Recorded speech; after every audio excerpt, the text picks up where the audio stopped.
How's it going, guys? We got a big blog for you today. The Annihilation raids are being introduced, and if I look like I have a somber tone, it's because I do. I was more confused than informed after reading this blog for the first time. I've gone for some clarification. I'll be able to share that with you, but I think there's going to be a lot of concerns with this new structure that is going to be applied. Let me guys know what you think about that at the end of the video in the comment section. I'm very curious, and I will definitely be forwarding that feedback to them. But let's jump into this. Maybe I'm overthinking it. The Annihilation Raids. A new battlefield is here. The Annihilation Raids. Designed for alliances of all sizes and power levels, these raids offer powerful rewards tailored to your goals. This is your chance to earn substantial amounts of Crimson gear. Review the details below and start strategizing with your alliance today. So yes, there's going to be better rewards. Gear tier 20, they're going to start loosening that up a bit. I assume we're not going to gear tier 20 every character going forward, but raids, as you guys know, is kind of your best daily source of gear tier 20 right now, right? If you're doing 100% on the Chaos Storm raids on the Omega difficulty, you're getting a full orb plus about 400 fragments in change, and then that kind of builds up over time. I assume we're going to see an increase to that. I hope it's almost like 2 orbs a day. I think that would probably be right, considering Purple ISO should be around the corner. Purple ISO 4 and 5. Let's continue. 2 raids, forge your path. The Annihilation raid replaces the Chaotic Storm raids, introducing new opportunities for alliances who can choose their path based on ambition. So just like the Chaotic Storm raids replaced the Ultimates raids, Doom raids, the Incursion raids, all those, the Chaotic Storm raids are just going to be gone, right? But there'll be difficulties low enough that like a brand new player can step into the Annihilation raids and slowly work their way up. The Annihilation raid, ideal for alliances seeking a balanced experience, accessible gameplay, and rewarding challenges. The Annihilation Omega, built exclusively for top alliances seeking strategic collaboration and exceptional completion rewards. Each raid will possess 8 lanes for each of the 3 strike teams, consisting of 8 mission nodes. Completion rewards will unlock at 90% completion. However, you will still need 100% completion to fully complete and end the raid automatically. Alright, so this is kind of concern number 1 for me. There's a bunch of things to be concerned about here, right? But this is kind of concern number 1. If we go in game and we go into the Chaotic Storm raid, I feel like this was the best raid map they ever put out. There are 6 lanes here, not 8. Which means you can have a floater. Which means if somebody just randomly leaves the alliance one day, we can still do all 6 lanes. Somebody's just going to have to do more nodes, right? If somebody goes on vacation, it's fine, you know, just like, hey, if you can log in on your vacation, just jump in the raid so you get the rewards, but we will handle the gameplay. You don't actually have to do it, right? With 8 lanes, that's no longer an option. So as an alliance leader, red flag number 1 goes up for me right there. 8 nodes instead of what is currently 16 means less nodes overall, which means less node rewards, unless of course they increase the amount of rewards that are on the nodes. This is going to be especially punishing for the Annihilation raid, where it's node rewards are the big benefit, right? Not the completion rewards. The whole benefit of having this form of raid, sorry, this stupid thing popped up, is that it's the node rewards that give you the most rewards. Now, for dumbing down the nodes to 8 instead of 16, again, they can just pile onto the nodes, give them more rewards for doing less effort, but who knows if that's actually going to work, okay? But so that's kind of, as Alliance Leader, that's issue number 1 that I take with this. Difficulty level, raise the challenge. This is going to be another red flag. Both raids feature 9 escalating difficulties. I like that there's more difficulties, though I do. Each providing higher stakes and greater rewards starting difficulty 2. Characters must meet ISO 8 requirements. Now, when I started the new player account, I think the difficulty jump from difficulty 2 to 3 was crazy. 3 to 4 was even crazier, and 4 to 5 was like, what are we doing? So the fact that they've stretched it out to 9, I think, is the right call. They've taken away first-time completion rewards, and they kind of baked it in elsewhere, and that's fine, right? So that's why we can have more difficulties and not to worry about climbing through the difficulties for 2 weeks. So I like that they have more difficulties.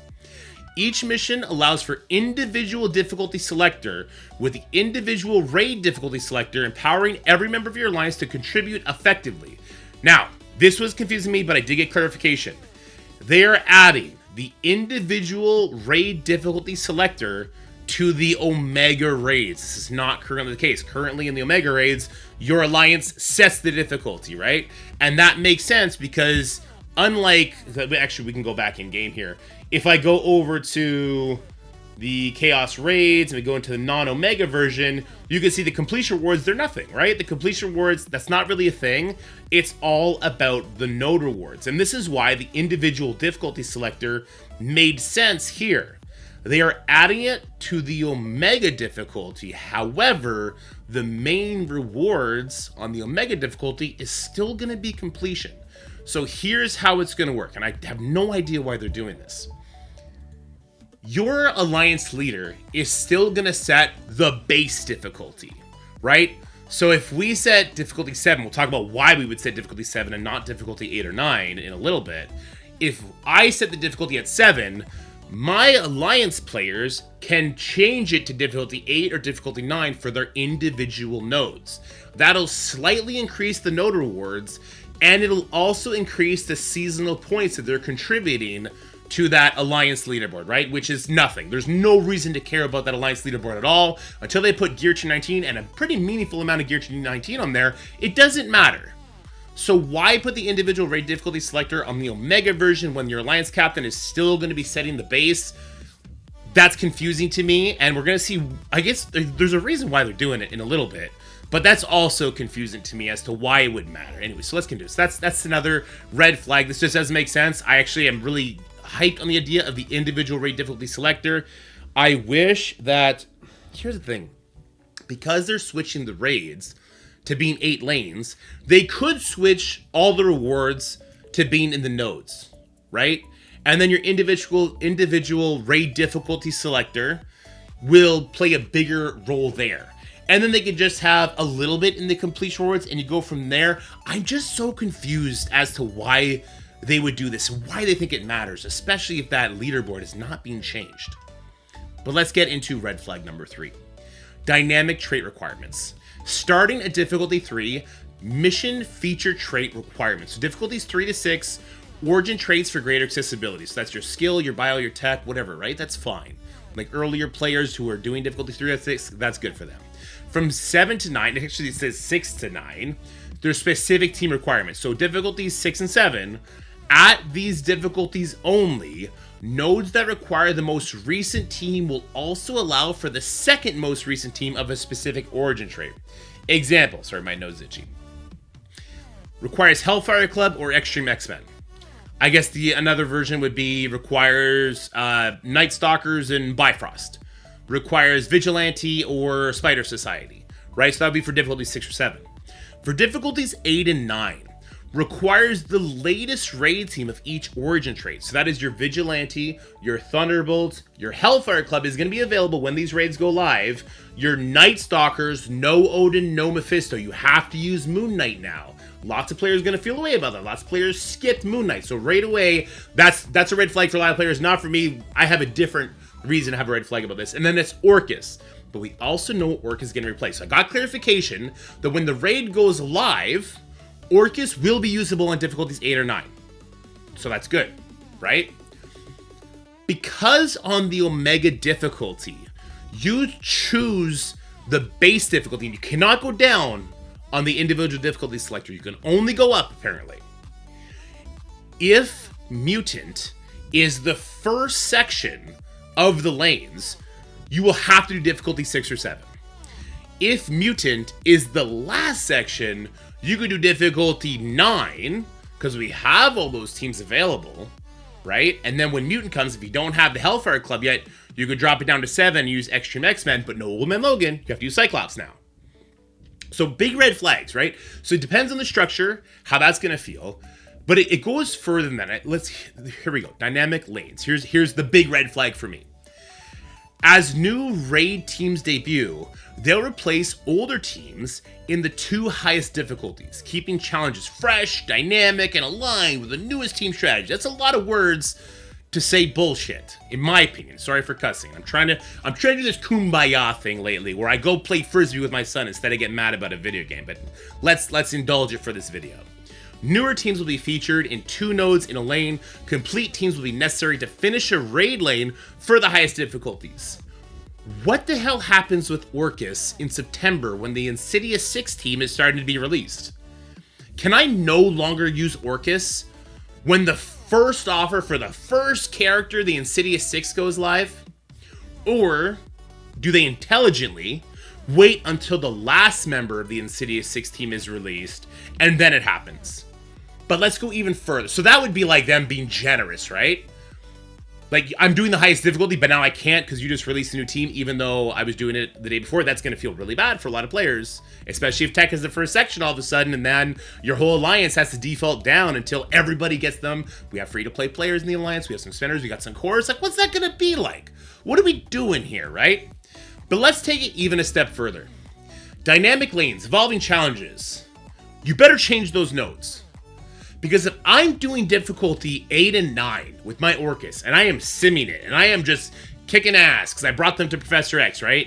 And then you artificially remove my ability to do the higher difficulties because you want to put out a new raid team, even though I was already beating the content. Do you guys understand how aggravating and frustrating that's going to be for players?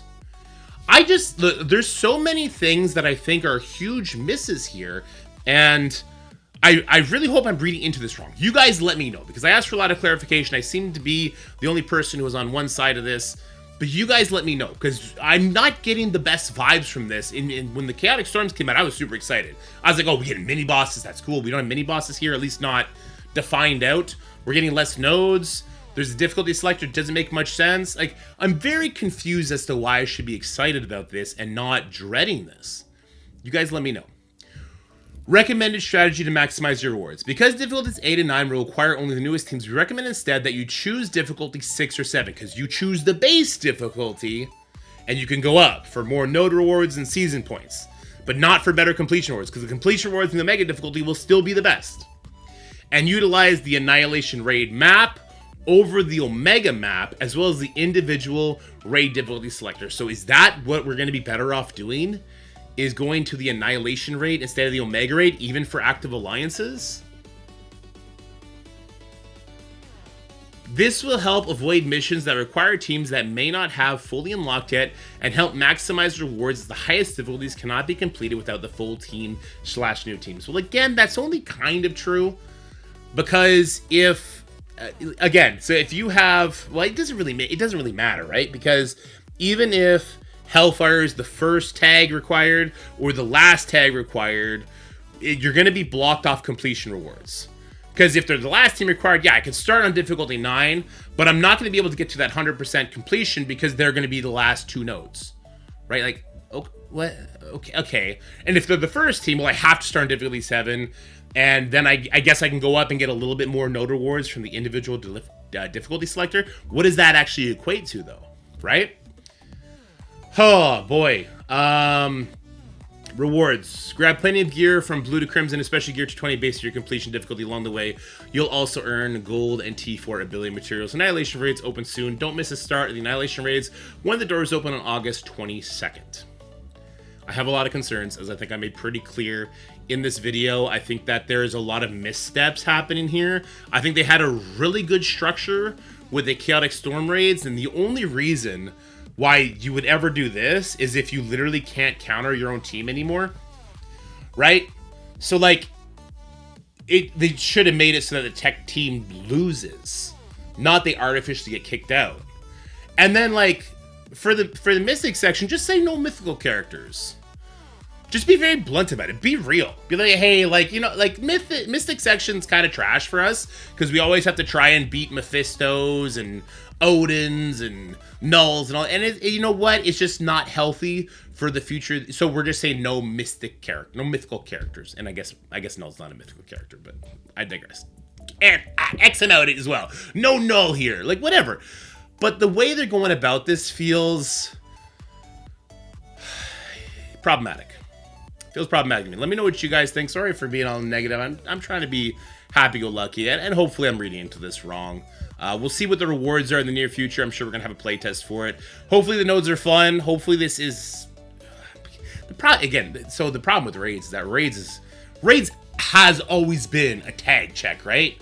Like, for the Chaos Storm raids, Spiders didn't work, so until we unlocked Vigilante, we just weren't beating it. Until Thunderbolts came out, we were doing extra attacks in the bio section, so doing 100% of the raids was costing people cores, right? It's always been a tag check to sim it, but when you do have the team, then you're just simming it. So, in the future, if you are now forcing me to build up the entire Night Stalkers, the entire Insidious 6, the entire Hellfire Club, and then that team is trash outside the game mode. Hellfire Club is not trash outside the game mode, by the way. I'm thinking Thunderbolts. You're forcing me to build the entire Thunderbolts team, which they did. You need the entire team for the section.